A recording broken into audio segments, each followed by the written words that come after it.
All right, so September 15th event done and dusted. So this one was just the build up to it was so crazy because, it was pretty much clear from when it was announced that there would be no iPhones at this event. But, people weren't ready to accept it. It was just kind of so weird. So the entire week we were coming up with theories as to what Apple would have, showcased. If there's no iPhones, what do they do with an entire event? You can't, because they really generally don't dedicate that much time to watches and to iPad. So it was kind of a toss-up. But, there was so much going on. Even I predicted like there would be 4 other things at this event that turned out not to happen. So let me get right into what was announced and let me talk about some of the key features. So right off the bat, we got started with the Apple Watch Series 6. There's 4 new colors. There's a blue, there's a retweaked gold, there's a stainless steel gray that's been changed, and there's a product red. The red looks pretty bright and cool. There is now blood oxygen tracking, a blood oxygen sensor on your Apple Watch in the Series 6, so you can track your blood oxygen. There's a new S6 processor, so the previous gen had S5, this is the S6. It's based on the Apple A13 chip, and it is 20% faster than the S5. The always-on display now gets brighter, and the always-on display also has a new altimeter feature that stays on all the time. So if you're hiking or something or climbing elevation, you can always see your elevation right on the screen without it turning off. There's going to be a couple of new watch faces, all kinds of different options for people. New watch bands as well, and a new watch band, like it's a solo loop, so there's no adjustment, like there's no clasp, there's no buckle. It's just kind of like a bracelet, kind of like those Live Strong bracelets. There's there's a couple sizes. You choose between that, and it kind of stretches, and you can just put it on and take it off like that. No clasp or anything. There's a new Apple Watch feature where you can actually use your phone to set up another Apple Watch, a cellular Apple Watch, which you can give to your kids or to an elderly person or someone who doesn't want a phone but wants to stay connected in some way. So the best example is, say you get an Apple Watch for your kid, you want to make sure you can track them, make sure they're going where they're supposed to be going and all that wonderful stuff. You give it to them, you can set permissions. They don't have to have a phone on them. This only works with a cellular watch because what happens is they get their kind of own phone number and service line onto that watch, and you can use that to communicate with them. So of course, all the great benefits of having an Apple Watch, but also lets you run it independently without a phone, just using a parent's phone or a single main phone. You can set up a watch like that. And a little bit of a surprise, no more power adapters in the box with the Apple Watch. You'll only get the USB cable for charging. The power adapter is done. They're claiming environmental reasons. They're saying that removing these will kind of be an impact of removing 50,000 cars from the road every year, the carbon impact or something. It's cost cutting. Let's not sugarcoat it. It's kind of cutting corners where they can, and that's just one. It is available to order today, and it ships Friday. So really quick turnaround. I was expecting it to maybe start pre-orders this Friday and then get the watch next Friday, but it's available by this weekend. Moving on, the second product they announced was the Apple Watch SE. There's a new design, so it's almost identical to the Series 6, in fact. So the same design as the Series 6. It uses last year's S5 chip, so the one that's in the Apple Watch Series 5. It's got the same accelerometer, gyroscope, and all those features in it. It does support fall detection as well, and it starts at $279. Now, Apple wasn't clear on stage what exactly is missing from this watch, but I'm pretty sure that, the ECG is probably missing, the blood oxygen meter is probably missing, but as I get more information, I will give that to you guys on Twitter or something. But right now, that seems to be a pretty good deal, and it does start at $279, so there was a lot of rumors that it would be around $200, but this price, I think, makes a little bit more sense to me. What doesn't make sense is that Apple is actually keeping the Series 3 still around in their lineup. It starts at $199, so if you want the cheapest watch, you can still get that $200 price point with the Series 3, but I think at this point nobody should be buying that. That's way too old at this point. So then we moved on to some annoying, Fitness Plus, the subscription service. And so, there's like 10 types of fitness workouts where you can do it with like trainers on your phone, your iPad, that kind of thing. It's kind of like the Peloton and all those like new subscriptions are like that new mirror thing that, you can do workouts with. Basically that. $10 per month or $80 a year. Available at the end of this year, that service, and you'll get 3 months free if you do buy a new Apple Watch. So, I guess if you want to give it a shot, get an Apple Watch and you can do that.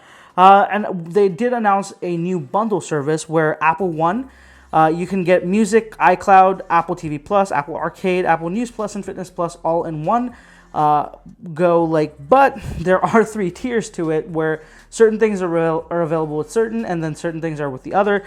Crazy stuff. So you can get an individual plan that starts at $15, a family plan that starts at $20, and a premier plan that starts at $30. All of them have different levels of tiers with, what iCloud limits they get, what storage sizes they get, and all that wonderful stuff. So, they didn't go into detail. I want to talk about this in detail, but Apple just did not go into detail with this in their event. So I really don't know what to say.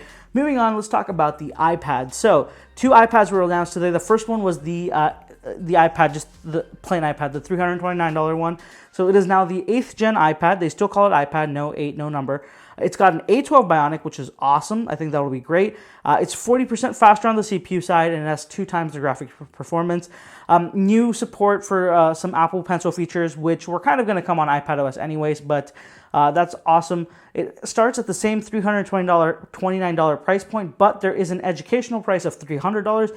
I'm not sure if that just means you can go through the educational store and get it for $300, or you have to do something else, but $300 or $330, and then opens orders start today, and you can get it on Friday. So again, very quick turnaround. And then moving on, we've got the iPad Air 4th generation. This is probably the most major changeover that we've seen today, and that is the iPad Air. So it has the iPad Pro 2018 design. So this is the 2018 iPad Pro that I'm using. Has a very similar design to this. It's got 5 colors. So it's got the space gray, it's got the silver, but then it's got rose gold, it's got a green, and it's got a blue, a very light blue. It's got a 10.9 inch screen, not an 11 inch. So it's very similar, but the bezels are slightly bigger. Probably can't even notice, to be honest. It's got Touch ID integrated into the power button. So of course it's going to try to cut costs. So it doesn't have Face ID like my iPad Pro does. It's got Touch ID in the power button, which is actually pretty cool.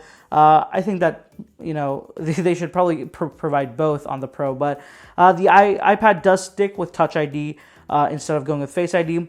It does have the A14 Bionic. So this is the first Apple product to come out with the A14 Bionic. It's usually the iPhones that get the newest processors first, but the iPad this year is getting the A14 Bionic. It's got a 5 nanometer processor, and it is 40% faster on the processor side compared to the iPad Air 3, which was rocking the A12.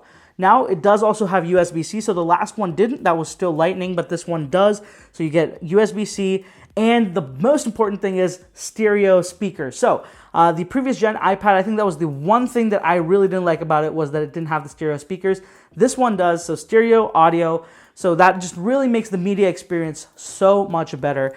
And it also comes with a power adapter, unlike the Apple Watch, and actually comes with a 20-watt charger instead of the 18 like mine shipped with.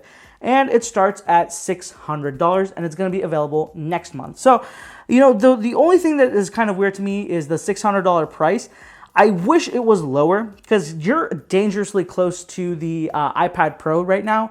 If this was $500 to $550, you're kind of in that sweet spot between the $300 iPad and the $800 iPad. But $600, I think that if you're spending that much money, I would recommend most people try to look into the iPad Pro, because $200 gets you more storage and just a better iPad all around. So that's something that I'll talk about a little bit more in a future video. So that's it with the product side of things. So iOS 14, iPadOS 14, watchOS 7, and the new tvOS are all going to be available tomorrow. So the updates are going to be dropping all tomorrow. The only thing that's not getting updated tomorrow is the Mac OS.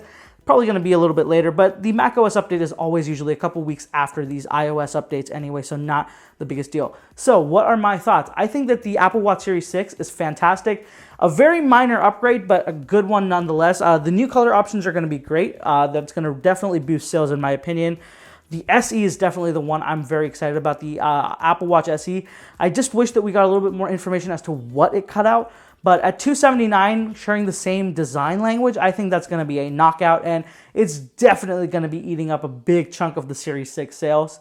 iPad, the 8th generation one, is very much so what I expected. Same design, same everything, just a new processor, so that's kind of what it needs anyways. It's a very cheap iPad, so their focus there is price. It's not anything else. The one that I was actually looking forward to most, it was the iPad Air. I'm a little bit upset about the price, but I think that overall that it's a pretty good deal for what you're getting. It's just, I don't know if it's good enough to, you know, disqualify the iPad Pro in the first place. So that's kind of it with all the hardware this time. I know that we were expecting a lot more. You know, I was thinking that maybe we'd get AirTags today, or we'd get a HomePod Mini, or we'd get like a new Apple TV, but none of that really ended up happening. It was just Apple Watch and the iPads. That was literally the only thing we got covered today. So that's it for this one, guys. Let me know what you thought about the Apple event, if you did happen to catch it. And let me know if you guys are actually interested in any of these new products. I'm definitely looking at getting the Apple Watch Series 6 and the Apple Watch SE. Not sure about the iPads yet. I'll think about it, but I really don't think there's a need for me to change over from my 2018 iPad. Let me know what you guys think down in the comments below, and if you haven't already, be sure to follow me on social media. I'll have all the handles right on the screen over here, and of course, down in the description below. Thank you so much for watching, guys. I'll catch you in the next one.